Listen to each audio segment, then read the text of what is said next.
Банану Худуд. Здравствуйте, друзья. Продолжаем наш разговор с Мариной Сайдуковой. Поговорим о событиях столетней давности, которые очень похожи на то, что происходит сегодня. Тогда, после Первой мировой войны, сотни, тысячи людей возвращались домой, в том числе и на наши оккупированные территории. И люди, которые получили боевой военный опыт, конечно, не преминули им воспользоваться. И началась на самом деле уже гражданская война. А началась она с того в нашем регионе, с ограбления местного населения, то есть нас. Как раз таки эти события послужили причиной тому, что многие наши буряты начали кочевать в сторону Монголии, потому что невозможно стало просто жить в условиях террора, ну, откровенного просто уничтожения со стороны возвращающихся с войны людей, в том числе и семейских.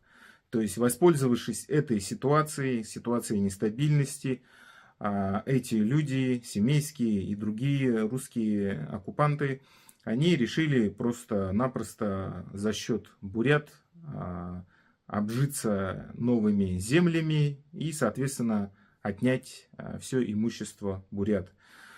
Вооруженное сопротивление в виде Улан-Цагдэ существовало, но, к сожалению, оно так и не смогло приступить к своим обязанностям по охране территории и вообще жизни наших бурят.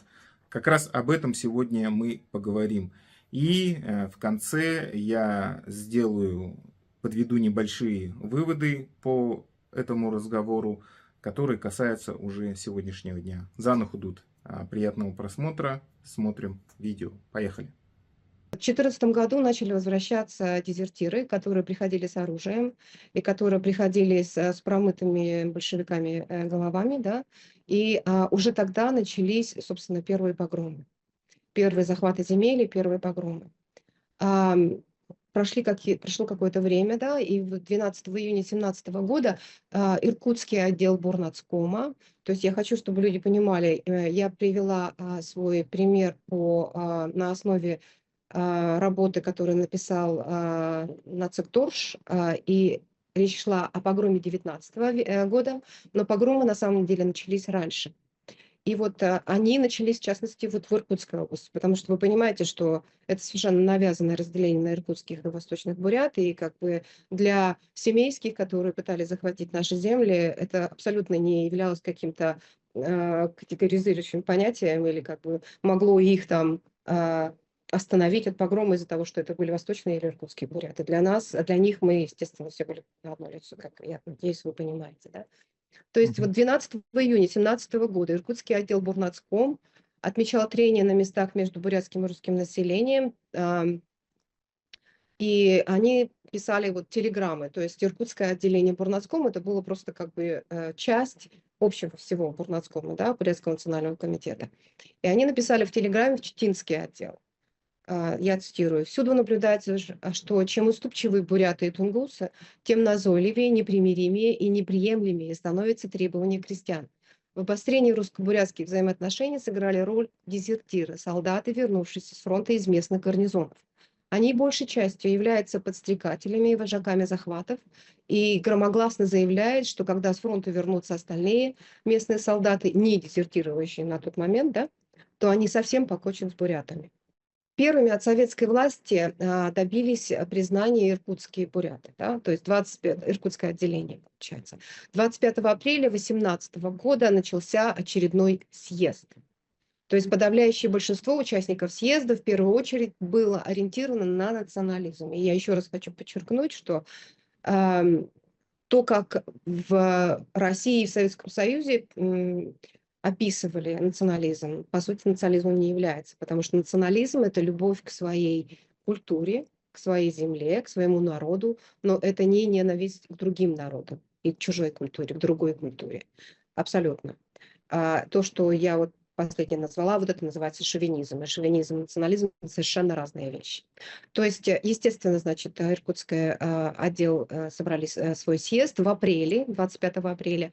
Они были ориентированы на национализм, и съезд объявил Бурнацком верховным органом Союза бурятских аймаков и поручил ему отработать форму делового сотрудничества с местной советской властью на условиях взаимного признания. То есть я хочу подчеркнуть, что съезды, вот буквально вот называемый так grassroots, да, вот от самых маленьких родовых собраний бурят, бурятские националисты провели эту работу до установления советской власти. И к приходу к власти советской, собственно, войск, там, Красной армии и так далее, у нас и вот с этой стороны Байкала, да, и с восточной стороны Байкала уже была установлена власть, понимаете? И именно поэтому в 17 году, 25 апреля, буряты пытались выработать какую-то форму взаимодействия с советской властью, понимаете? Вот, хорошо. Съезд иркутских бурят, тогда же, 25 апреля, принял решение о формировании вооруженных бурятских национальных отрядов Улан-Сагда. Мгм. Далее, да, мы это читаем, да, дальше. 29 мая 2018 года, то есть практически через месяц, после такого же решения иркутского отдела, Бурнацком объявил частичную мобилизацию бурят-агинского, баргузинского, селенгинского и хорезского аймаков в отряды Улан-Сагда. Возложил верховное командование на Ренчино. То есть иркутские буряты и восточные буряты, условные, да, будем говорить, приняли это решение с разницей в 1 месяц. Вы мне задавали вопрос, почему Улан-Сагда не смог защитить никого. Дело в том, что вы должны понимать, что советская власть установилась в нашем регионе в 2018 году, в феврале Мгм. 2018 года. Но летом 2018 года она была уже свергнута. Вы понимаете? То есть наши националисты пытались сделать все, как должна делать власть. То есть с законом, чтобы люди понимали, что вот есть закон. Советская власть пришла, Бурнацком пытался выстроить отношения с советской властью, и одним из первых решений, которые они приняли, да, создать Улан-Сагда. Мгм. Но дело в том, что как только они приняли эти решения, или начали формировать, уже начали двигаться, да, там отправлять какие-то я не знаю, собирать людей, просто вооружать людей и так далее. Летом 2018 года власть свергает и приходит Колчак. И я уже говорила вот в эфире с Юлей, да, Бурят Персек, о том, что Колчак, он пришел туда, в наш район, в регион, уже наполовину разоренным. У них не было никаких ресурсов. Они грабили наше население не только на предмет вооружения, а просто им нужно было есть, им нужно было пить, им нужно было одеваться и так далее, где-то жить. И все это происходило там. И именно я думаю, что вот этот указ, который об изъятии оружия, не позволил Улан-Сагда защитить бурят от погромов. Понимаете? И получается, что дальше мы, если движемся по истории, да, наступила, то есть получается ситуация, что, собственно, атаман Семенов пришел к власти, да. К сожалению, у бурятских националистов не получилось выстроить с ними отношения, потому что, ну, вы понимаете, какая тут была ситуация. Они не смогли, грубо говоря, с ними договориться о том, чтобы Улан-Сагда начали действовать и, собственно, защищать от погромов, разорения, от убийств бурятские самоны. Потому что было такое, они писали, есть документы, собранные нашими исследователями в 90-е годы. И, кстати говоря, о том, как многие говорят, что вот, а что же 90-е, почему же не получилось 90-е? Вы сами задавали мне этот вопрос предварительно, да, когда мы с вами общались. Но вот именно в эти 90-е опубликовали, ученые опубликовали все эти факты. Другое дело, конечно, что одно дело опубликовать все это, да, в наших научных изданиях, а другое дело донести это до людей.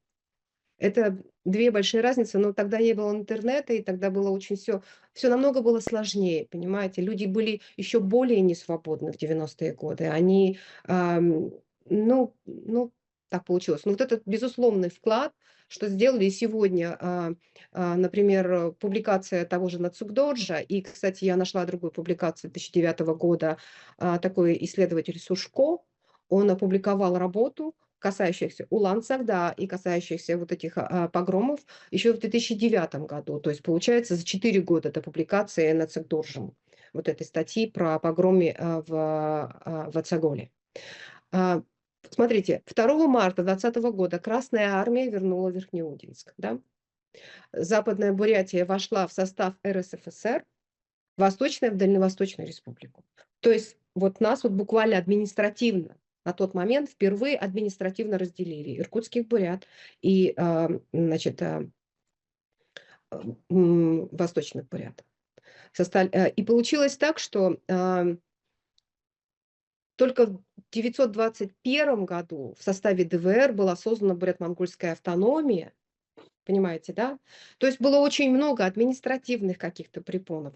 То, что было связано сменялась власть одна на другую, туда и обратно. Понимаете? И это все в конце концов привело, что в 2019 году и в 2020 году массовые погромы начались с большей силой, и потом началась продразверстка. То есть уже, то есть дополнительно к грабежу, которому подверглись бурятские самон со стороны семейских и убийствам, наши с вами предки подверглись также подразверстке. Уже это от советской власти, когда забирали все. В связи с тем, что на момент, еще до начала Столыпинской реформы 1906 года, на наших землях была очень такая невероятная вот неразбериха через полосицы. Вы понимаете? То есть бурятское селение могло быть окружено не бурятским селением со всех сторон. И понимаете, и это просто люди, если раньше мы жили по соседству друг от друга, даже если нужно было там 10 километров проскакать на коне до своего соседа, но мы знали, где и кто и как живет, понимаете? И после того, как очень много было колонистов, да, на наших землях, буряты на тот момент, на начало 20 века, жили друг от друга за сотни километров иногда. И это тоже увеличивало, к сожалению, вероятность того, что нападут. И я думаю, что, скорее всего, нападали в том числе и по этому принципу, что они были довольно далеко, и вот эти примеры страшного вот этого убийства, массового убийства и массового захоронения в Ацаголе, там же гористая местность, вы же знаете, да, вот это Тыгнуйская долина, там они жили в каких-то равнинах, но они были окружены горами, то есть туда просто так добраться было очень сложно. Да, я думаю, что это тоже ну, сыграло свою определенную роль, почему даже те, кто пытался помочь, потому что там были зафиксировано несколько случаев, когда просто, не будучи организованными в Улан-Цагда, просто буряты собирались и пытались помочь своим соседям, да, когда узнавали об этом. Но это не всегда было вовремя, и, к сожалению, не было такого систематичного, понимаете, какого-то организованной защиты, сопротивления. Да. Мгм. Зан Худут, посмотрели мы это видео и какие выводы мы можем сделать. Ну, начнем с того, что, как Марина уже нам пояснила, к сожалению, буряты были очень разделены между собой уже в тот период времени. То есть у нас была сильная, как бы сказать, разбавленность, да, то есть между бурятами жили, получается, вот присланные оккупанты, каторжники бывшие, и из-за этого мы не смогли никак объединиться. В нынешних условиях у нас вот это вот смешение, к сожалению, еще больше, но за счет того, что в 90-е годы был мощный кризис, очень много людей, которые выехали из деревень, они осели сейчас в городе. Может быть, это будет каким-то плюсом. Следующая причина, на мой взгляд, почему не удалось Улан-Цагда и Бурнацкому спасти наших бурят от убийства, грабежей, захвата земель, уничтожения, это потому что слишком долго несогласованно принимали решения и почему-то вообще повиновались каким-то вышестоящим органам. То есть, я так понял, изначально сам Бурнацком, он, к сожалению, не был каким-то отдельным независимым формированием. То есть, все равно они входили в какую-то российскую оккупантскую, получается, сферу. И им приходилось все-таки подчиняться каким-то вышестоящему начальству. То есть в нынешнем времени, в нынешних условиях нам нужно это понять, для чего вообще вот эти все видео делаются, да, для чего я вообще веду канал-то. Для того, чтобы мы сделали выводы на основе имеющейся истории. То есть смотрите, что в событиях столетней давности, что в 90-х годах, к сожалению, наши вот эти вот движения за независимость, они не были, получается, полностью, на самом деле, независимы. Что Бурнацком и Улан-Цагда не смогли защитить свой народ, что в 90-х годах вот эти вот деятели, которые тогда работали, ну, они по большому счету не смогли такие какие-то важные сделать дела по, ну, хотя бы донесению информации, что ли.